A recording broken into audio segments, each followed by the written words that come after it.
Olá a todos, vamos iniciando nossa reunião, sempre gratos a Deus nosso Pai, a Jesus Cristo nosso Mestre, a Frei Fabiana de Cristo. E vamos vibrando por todas as famílias da terra, por todos os lares, pelo nosso lar.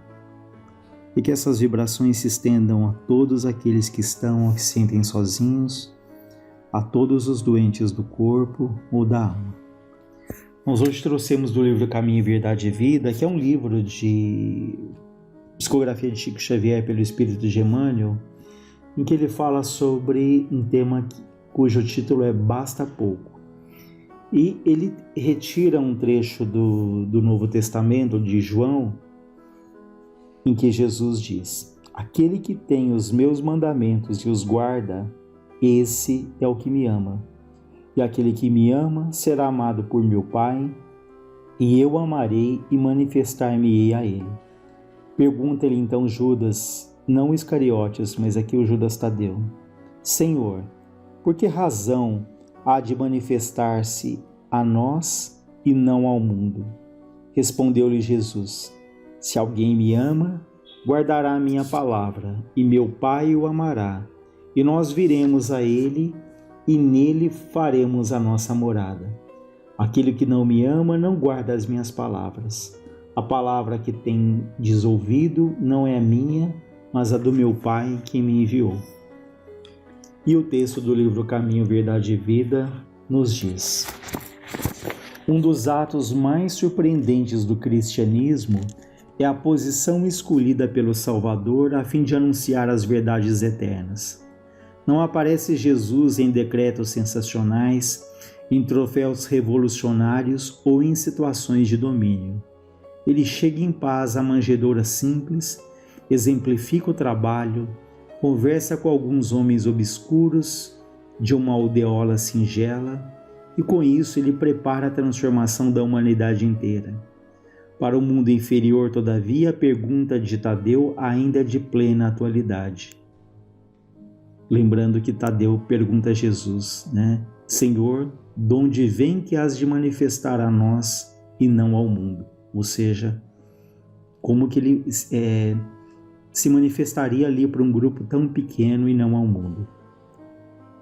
As criaturas vulgares só entendem os que se impõem aos demais, ainda que para isso sejam compelidas a ouvir sentenças tirânicas proferidas em tribunas sanguinolentas.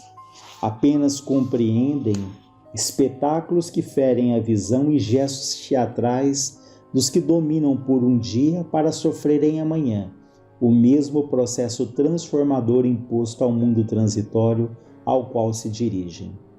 Jesus, todavia, falou para a alma imortal. Por esse motivo, suas revelações nunca morrem.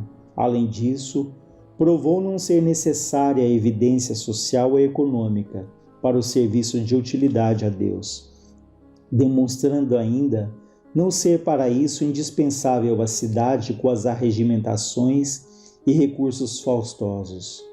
Bastarão os princípios edificantes e simples, uma aldeota sem nome e alguns poucos amigos. O portador da boa vontade sabe que foi esse o material com que o Cristo iniciou a remodelação da vida terrestre.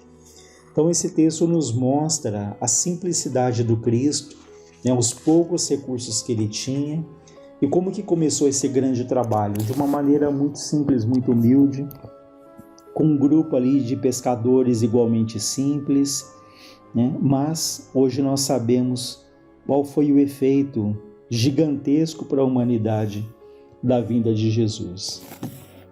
Como diz o Livro dos Espíritos, ele foi ali o tipo mais perfeito que Deus tem oferecido ao homem para ele servir de guia e de modelo. Foi o espírito mais evoluído que passou aqui pela Terra. E é dito que tentar definir Jesus seria como tentar colocar o oceano, o mar inteiro, dentro de um copo d'água, porque há mais de 4,5 bilhões de anos ele já era o Cristo. E, no entanto, mesmo com toda essa condição, ele se fez homem, ele veio entre nós, ele não esperou que nós atingíssemos ali uma condição de acompanhá-lo, no entanto, ele vem né? Humildemente ele vem à Terra para nos ensinar, para nos exemplificar, para conviver ali conosco. E então a presença de Jesus, ela mudaria certamente o curso da evolução da Terra.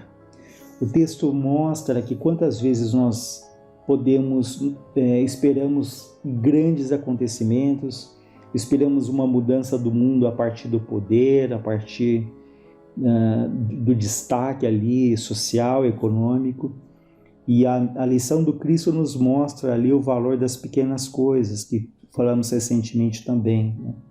O quanto ali um pequeno gesto, o quanto a boa vontade, ela mobiliza ali forças que têm um efeito multiplicador, né? E esse é um dos exemplos do Cristo. O livro de Emmanuel fala um pouco sobre a vinda dele. Ele diz: com o nascimento de Jesus, há como uma comunhão direta do céu com a terra. Estranhas e admiráveis revelações perfumam as almas, e o enviado, né, Jesus, oferece aos seres humanos toda a grandeza do seu amor, da sua sabedoria, da sua misericórdia. Aos corações abre-se nova torrente de esperança, e a humanidade na manjedoura, no Tabor e no Calvário, sente as manifestações da vida celeste, sublime em sua gloriosa espiritualidade. Com o tesouro dos seus exemplos e das suas palavras, deixa o Mestre entre os homens a sua boa nova.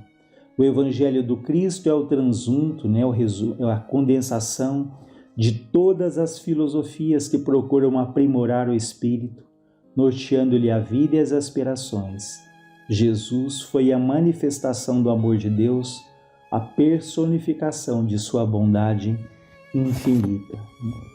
Então pensemos sempre em Jesus, mas tomemos o cuidado para que ele não seja entre nós somente uma figura histórica, né, ou uma figura poética, mas pensemos o que a vida desse espírito tão especial, né, desse mestre de fato, o que a vida dele tem a ver ali com a minha vida, de que maneira os ensinamentos, né, a passagem dele influencia hoje a nossa vida, para que de fato nós possamos pensar nele como um exemplo. Porque chama muita atenção, sempre chamou muita atenção os seus feitos, né, os ditos milagres que na época não eram explicáveis, mas hoje nós sabemos ali, pela ciência, pelo espiritismo, a questão dos fluidos, que sabemos que ele usava ali toda a sua força, todo o seu magnetismo. Então, nos chama muita atenção os milagres, esses feitos de Jesus, mas nós temos que nos ater muito ali aos seus ensinamentos, né? A sua vida, a maneira como ele acolhia a todos, o trabalho intenso que era desenvolvido. Então nós temos que pensar, isso deve nos impressionar e nos tocar ali de alguma maneira, né? Os seus exemplos, as suas atitudes e sobretudo o amor que ele trazia e que ele ainda nutre, que ele alimenta por cada um de nós. E ele veio trazer uma nova mensagem, né? Porque até então era a mensagem ali de Moisés, do olho por olho, do dente por dente. Jesus, no entanto, vem trazer um outro ensinamento, né? Do amar a Deus sobre todas as coisas e ao próximo como a si mesmo, de fazer aos outros somente aquilo que gostaríamos que nos fizesse, do orar pelos que vos perseguem, que caluniam. Então vejam, é uma outra mensagem, é um outro ponto de vista, né? Não mais ali então o olho por olho, dente por dente. E é muito interessante que ele escolhe ali como os trabalhadores, pessoas muito simples, né? Os discípulos, que eram pessoas de muito boa vontade, mas que não eram perfeitos, que tinham ali cada um as suas lutas internas, que discutiam muitas vezes entre si, por posições diferentes, mas que foram trabalhadores ali, na sua grande maioria, muito dedicados e que ajudaram muito na propagação do cristianismo. Então isso para nós serve ali como um farol, para que nós não esperemos de nós mesmos também a perfeição, né? Não esperemos o momento ideal. Quando eu conhecer mais, quando eu estiver mais maduro, quando eu estiver mais saúde, quando a minha família estiver ali estabelecida, que os filhos estiverem criados, enfim. Não esperarmos o momento ideal, mas pensarmos sempre naquilo que pode ser feito nesse momento, com aquilo que a vida já me oferece. E Jesus, ele trouxe muitos ensinamentos, Por exemplo, em relação ao perdão, quando ele diz, perdoar não 7 vezes, mas 7 vezes 70 vezes. Perdoa porque eles não sabem o que fazem. Aqui uma frase dita ali, nos momentos finais da vida dele, em que ele mostra ali toda a sua misericórdia, que não havia nenhuma revolta, porque ele diz, Pai, perdoa, eles não sabem o que fazem.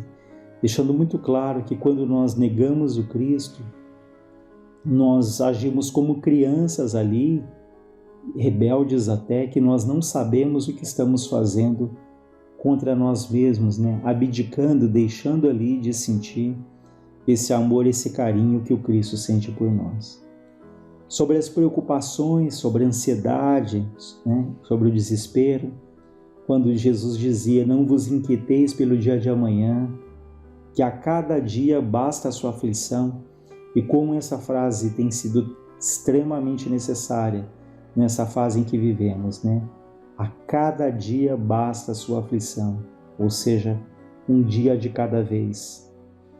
Sobre a prática do bem, quando Jesus dizia, nem todos os que dizem Senhor, Senhor entrarão no reino dos céus, deixando ali claro que não é aquilo que nós falamos, não é aquilo que nós pregamos, não é a religião que nós adotamos, mas acima de tudo é a maneira como nós lidamos com os outros, é a maneira como nós agimos, acima de tudo é a maneira como nós sentimos, que nos pode ali dizer se somos cristãos ou não. Sobre o amparo que ele nos daria, sobre a assistência, quando ele diz que das ovelhas que meu Pai me confiou, nenhuma se perderá. Vejam, das ovelhas que meu Pai me confiou, nenhuma se perderá, nem nós, nem aquele que julgamos o inimigo, enfim, todos como filhos de Deus seremos amparados, e ainda que nós resistamos a esse convite ali do Cristo, ainda que permaneçamos mais tempo ali na inércia, com os ouvidos ali fechados, sem os olhos de ver, vai chegar um momento em que para todos nós soa ali um instante de acordar, de percebermos a alegria que existe daquele que de fato ele pratica o Evangelho. Então ele fala que das ovelhas que meu Pai me confiou, nenhum se perderá, como ele diz que vinde a mim todos os que estáis cansados e aflitos, e eu vos aliviarei. Mas vejam que nessa frase ele diz vinde, nós temos que ir a ele. Aí tem um verbo, existe uma ação, vinde a mim e eu vos aliviarei. Ele também não fala, eu tirarei os seus problemas, eu te darei uma paz infinita, mas ele diz, eu vos aliviarei, que ele traria ali então o consolo, o amparo, nos ajudando na luta que cabe a nós.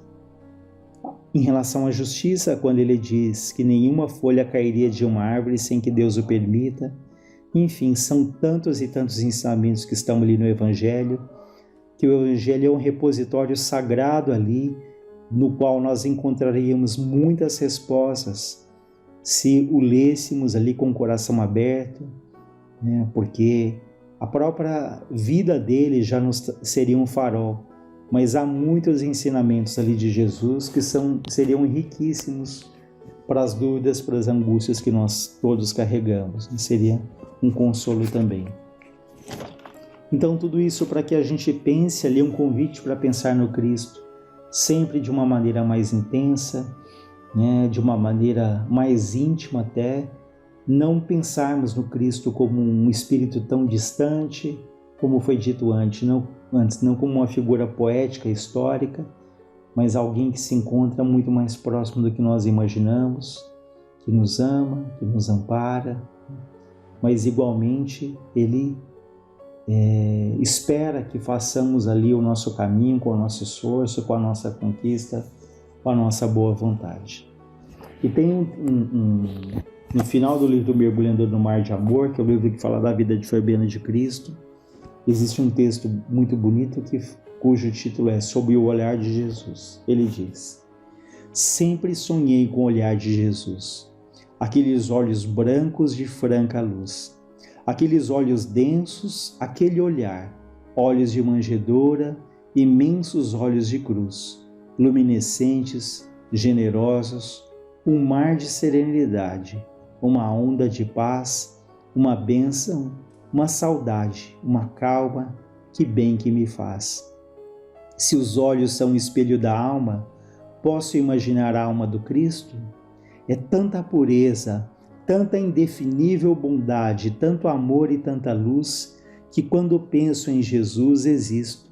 Existo porque sinto Jesus, e sinto concretamente, de verdade. De fato, fico arrasado só de pensar. É tão íntimo e tão feliz que me dá vontade de recostar a cabeça, sentir o calor e uma vontade espessa que clama: Ele está perto, tão infinitamente perto. E me ama por certo me ama. Há mistérios da alma que eu não sei interpretar, um gozo sem espasmo, uma espécie de carícia que arrepia devagar, devagar. E delícia, uma delícia. Ah, Jesus, Jesus, nem desenho nem pintura, você está na minha mão. Mesmo pobre criatura, eu o vejo dentro de mim, latejando como centelha, viva, quente e forte no coração. E vibra sempre assim, e me anima e me aconselha.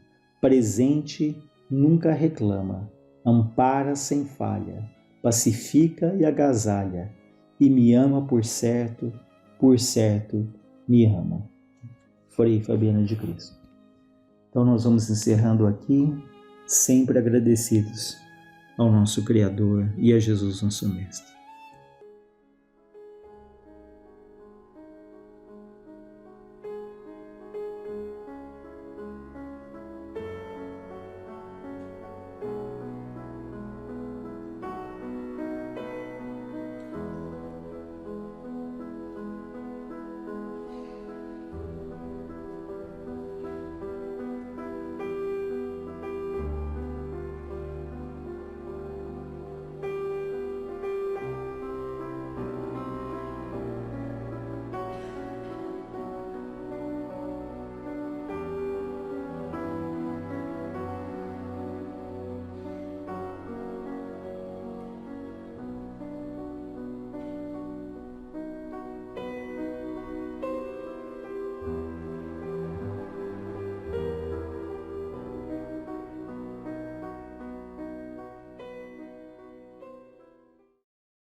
Boa noite a todos. Vamos então elevar o nosso pensamento a Deus e a Jesus com muita gratidão. Pai nosso que estais no céu, santificado seja o vosso nome. Venha a nós o vosso reino, seja feita a vossa vontade, assim na terra como no céu. O pão nosso de cada dia nos dai hoje. Perdoa, Pai, as nossas dívidas, assim como devemos perdoar os nossos devedores. Não nos deixeis cair em tentação, mas livrai-nos de todo o mal. Que assim seja, graças a Deus, graças a Jesus. Hoje nós vamos ler um texto do livro Jesus no Lar, pelo espírito Neio Lúcio, uma psicografia do Chico Xavier. A mensagem se chama O Ministro Sábio, é a mensagem de número 15. Mateus discorria solene sobre a missão dos que dirigem a massa popular, especificando deveres dos administradores e dificuldades dos servos. Vejam só que frase mais atual. Se no tempo de Jesus estava tendo esse questionamento, imaginem hoje, né? Porque a gente sempre tem esse conflito, essa dificuldade de entender o outro lado, dificuldade de entender o outro, as dificuldades que aquele que julgamos passarem por facilidades também enfrenta. A maioria de nós é comandada. Então, a gente pensa o quê? Que aquele que está numa posição de comando, que abraçou a prova do poder, da riqueza, do destaque, ele só tem facilidades, quando na verdade ele tem lutas até mesmo mais intensas do que as nossas, né? Imaginem a vibração das pessoas que não querem o seu bem, o seu êxito, não é mesmo? A gente sempre se coloca assim na posição de um presidente, de um governante, mas existem também aqueles que estão ali comandando um núcleo familiar, que são muitas vezes criticados, o nosso chefe, a nossa chefe, que está próximo de nós no dia a dia, ali comandando 2 pessoas, 10 pessoas, 50 pessoas.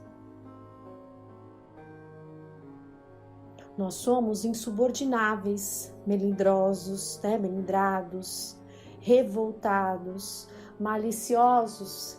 Essa é ali a posição que mais nos compraz, né? O do julgamento, a da fofoca, da maledicência, da crítica, né? Tem aquela frase, né? Para julgar tem muitos, para ajudar tem poucos. Nós somos invejosos. E esquecemos que essas posições, elas se invertem. Ora encarnamos como ricos, ora encarnamos como pobres, e muitas vezes podemos até ascender dentro de uma encarnação, né? Podemos passar da pobreza à riqueza e da riqueza à pobreza. Vamos ver o que o texto fala a respeito dessa questão, daquele que está na posição de comando. A conversação avançava pela noite adentro, quando Jesus, notando que os aprendizes lhe esperavam a palavra amiga, narrou sorridente. Uma observação é que esse livro, ele relata encontros de Jesus, encontros muito íntimos, né? De Jesus com seus 12 apóstolos e com pessoas que eram de seu convívio, de um círculo ali mais restrito, né? Lembrando que Jesus pregou pelas multidões, né? Teve encontros únicos com alguns companheiros e com outros ele teve a oportunidade de estar mais próximo, né? E esse livro relata esses tipos de encontros, alguns inclusive na casa de Simão Pedro. Então vamos ver o que o mestre fala a respeito dessa questão. Um reino existia, em cuja intimidade apareceu um grande partido de adversários do soberano que o governava. Então, as massas, os agrupamentos se juntaram ali como adversários desse soberano, né? Fazendo oposição. Vejam como esse texto é atual para nós. Pouco a pouco, o espírito de rebeldia cresceu em certas famílias revoltadas. E há breves semanas, toda uma província em desespero se ergueu contra o monarca, entravando-lhe as ações. Então é aquilo, né? Foi incitado, o povo já estava revoltado, já se afinou com a ideia de rebeldia, de motim, e fizeram essa oposição mais ferrenha ao governante. Imaginem a vibração, né? Vamos olhar com um olhar mais cristão, a vibração dessas pessoas que estavam ali revoltadas, que estavam sedentas ali de justiça, a justiça que elas achavam mais aplicável à sua situação. Não estamos aqui julgando se ele era um bom ou um mau monarca, né? Vamos olhar por essa visão que está sendo colocada aqui, com que está sendo exposto. Naturalmente preocupado, o rei convidou um hábil juiz para os encargos de primeiro-ministro do país, desejoso de apagar a discórdia, mas o juiz começou a criar quantidade enorme de leis e documentos escritos que não chegaram a operar a mínima alteração. Então, o monarca ali, em desespero, vendo a situação do seu reino, ele chama um juiz, né? Ele faz uma primeira tentativa ali para tentar conter essa revolta. Só que, o que se espera de um juiz? A ideia de justiça, não é? Justiça e igualdade. Mas ele trouxe mais burocracia, mais entraves e deixou as pessoas mais revoltadas. Desiludido, o imperante substituiu-o por um doutrinador famoso. O tribuno, porém, conduzido à elevada posição, desfez-se em discursos veementes e preciosos que não modificaram a perturbação reinante. Então, criou mais distância, né? Só o discurso, só palavras e pouca prática. Continuavam os inimigos internos solapando o prestígio nacional quando o soberano pediu o socorro de um sacerdote que, situado em tão nobre posto, amaldiçoou de imediato os elementos contrários ao rei, piorando o problema. Desencantado, o monarca trouxe um médico à direção dos negócios gerais, mas tão logo se viu em palácio, partilhando as honras públicas, o novo ministro afirmou, para conquistar o favor régio, que o partido de adversários da coroa se constituía de doentes mentais e fez disso propaganda tão ruinosa que a indiferença se tornou mais audaciosa e a revolta mais desesperada. Então o médico, né, ligado aí evidentemente à sua vivência, né, que está ali sempre lidando com doenças e com cura, rotulou as pessoas de doentes mentais, né? Então tornou a situação ali, ele jogou mais lenha na fogueira, né? As pessoas ali já se achavam injustiçadas e ele rotulou elas como doentes. Pressentindo o trono em perigo, o soberano substituiu o médico por um general célebre, que tomou providências drásticas, arregimentando forças armadas nas regiões fiéis e mobilizando-as contra os irmãos insubmissos. Então, cada um dos que ele convocou usava ali as suas habilidades, né? E, evidentemente, o general quis comandar o quê? Um exército e fomentar uma guerra.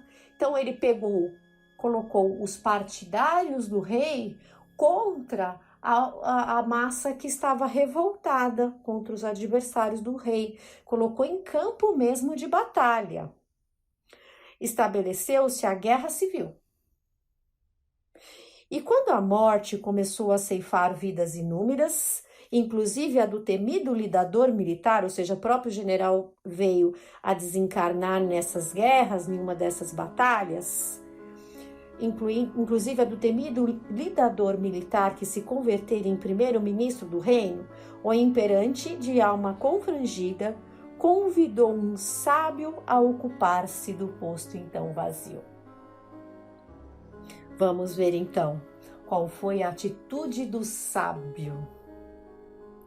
Esse chegou à administração, meditou algum tempo e deu início a novas atividades.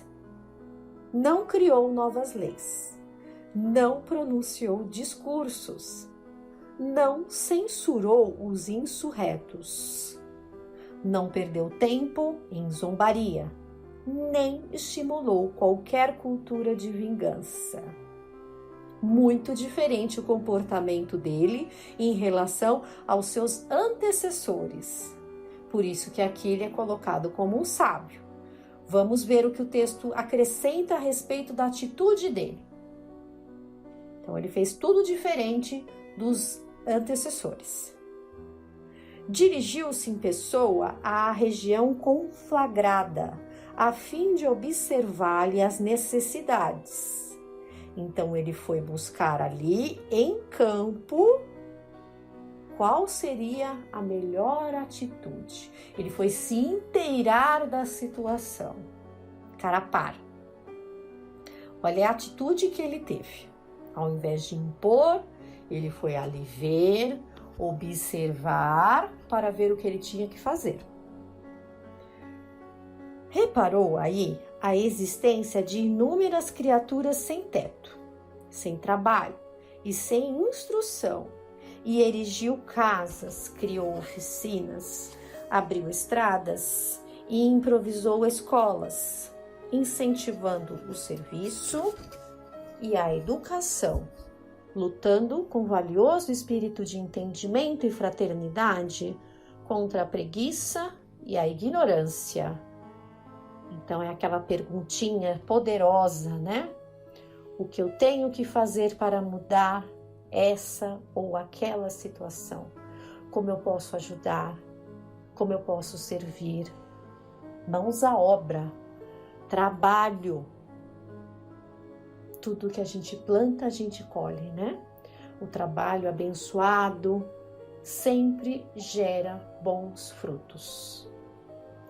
Não transcorreu muito tempo e todas as discórdias do reino desapareceram, porque a ação concreta do bem eliminara toda a desconfiança, toda a dureza e indecisão dos espíritos enfermiços e inconformados. Mateus contemplava o Senhor embevecidamente, né? Lembrando que essa narrativa é de Jesus. Mateus contemplava o Senhor embevecidamente, deliciando-se com as ideias de bondade salvadora que enunciara. E Jesus, respondendo-lhe a atenção com um luminoso sorriso, acrescentou para finalizar: o ódio pode atear muito incêndio de discórdia no mundo. Não vai resolver, né? Mas nenhuma teoria de salvação será realmente valiosa sem o justo benefício aos espíritos que a maldade ou a rebelião desequilibraram. Para que o bem possa reinar entre os homens, há de ser uma realidade positiva no campo do mal, tanto quanto a luz há de surgir pura e viva, a fim de expulsar as trevas. Então foi somente ali a boa vontade em servir, em ajudar, em se colocar em condição de igualdade que apaziguou os ânimos, né? Porque aqueles que eram de bem acabaram se afinando com essas atitudes boas e começaram também a contribuir, né? Baixar as armas, né? E a situação foi sendo resolvida, né? Não foi incitado mais ódio, mais revolta, aquela coisa de separação, de lados. E é isso que a gente precisa pensar, não é? Como a gente pode ajudar? Como a gente pode amenizar a situação? Será que não é mais fácil se nós unirmos forças? Se um colocar ao outro a sua necessidade, do que ficar só criticando, só vibrando para que aquele que está na posição de comando erre? Todos irão perder, não é? Então, lembrando sempre que essas posições elas se alternam e nós temos que evoluir aonde nós estamos. Não podemos deixar esses pensamentos de revolta, de ódio, de inveja nos dominar. Cada um tem ali as suas provas, as suas dificuldades. Não vamos mais ficar nessas guerras mentais, criando mais dificuldades, né? Nos auto-obsidiando, obsidiando os outros. Muitas vezes as pessoas conseguem não se afinar conosco, e aí somos nós que estamos em uma situação difícil, poluindo ali os nossos pensamentos, quando deveríamos o quê? Buscar a nossa melhora, a nossa reforma íntima. E para terminar, falando mais uma vez de Jesus, do livro Palavras de Vida Eterna, de Francisco Cândido Xavier, pelo Espírito de Emmanuel, a mensagem, a número 83, chama-se Presença Divina. Eis que estou convosco até o fim dos séculos. Jesus. Mateus capítulo 28, versículo 20. Pastores religiosos dos diversos templos cristãos declaram todos os dias e por toda parte que Jesus está com os líderes mundiais, com os cientistas da Terra, com os orientadores da mente popular e com todas as linhas da civilização. Entretanto, vemos a maioria dos condutores e dos conduzidos do mundo em franca discórdia, exibindo aqui e ali conflitos de sangue e ódio. Tudo parece desmentir a boca otimista dos pregadores, tal a ventania de desavenças que sopra de todas as direções. Os expositores do Evangelho, no entanto, conservam precisão matemática em semelhantes afirmativas. Jesus não formulou promessas frustradas. Estará sim com todos os corações da terra, sempre e sempre. Vejam que o compromisso de Jesus conosco, essa palavra, como Emmanuel coloca aqui, Jesus não formulou promessas frustradas. Ele está conosco, sempre, sempre. Contudo, a doutrina espírita, suplementando as anotações do testamento do Cristo, vem explicar, sem sombra de dúvida, que o Mestre estará com toda a humanidade, mas apenas conheceremos fruto visível e imediatamente aproveitável de sua presença sublime na criatura terrestre dessa ou daquela posição que esteja também com ele. Então, cabe a cada um de nós, na posição que ocupamos nessa encarnação, estarmos verdadeiramente com o Mestre, contando com o seu amparo, com a sua assistência. Ele está de braços abertos por nós. Nós é que temos que entrar em condições. Como fazer isso? Dia a dia. Buscando nos seus exemplos, nas nossas reflexões, nas nossas meditações, na boa vontade em servir, no trabalho abençoado, né? Trazendo para o texto do livro Jesus no Lar, foi quando veio a ação, o trabalho edificante, que tudo se apaziguou e todos foram amparados e assistidos. É isso que nós temos que ter em mente nos nossos corações, né? E estarmos com o Mestre. E quando estamos nessa posição de fofoca, de maledicência, de crítica, nós nos distanciamos muito dele. Ao passo que quando estamos com amor, com humildade, servindo na posição que nos encontramos, com gratidão, com amor, com perdão, nós estamos mais próximo dele. Fique então essa reflexão para essa noite, que todos estejam em paz. Tenhamos uma boa noite.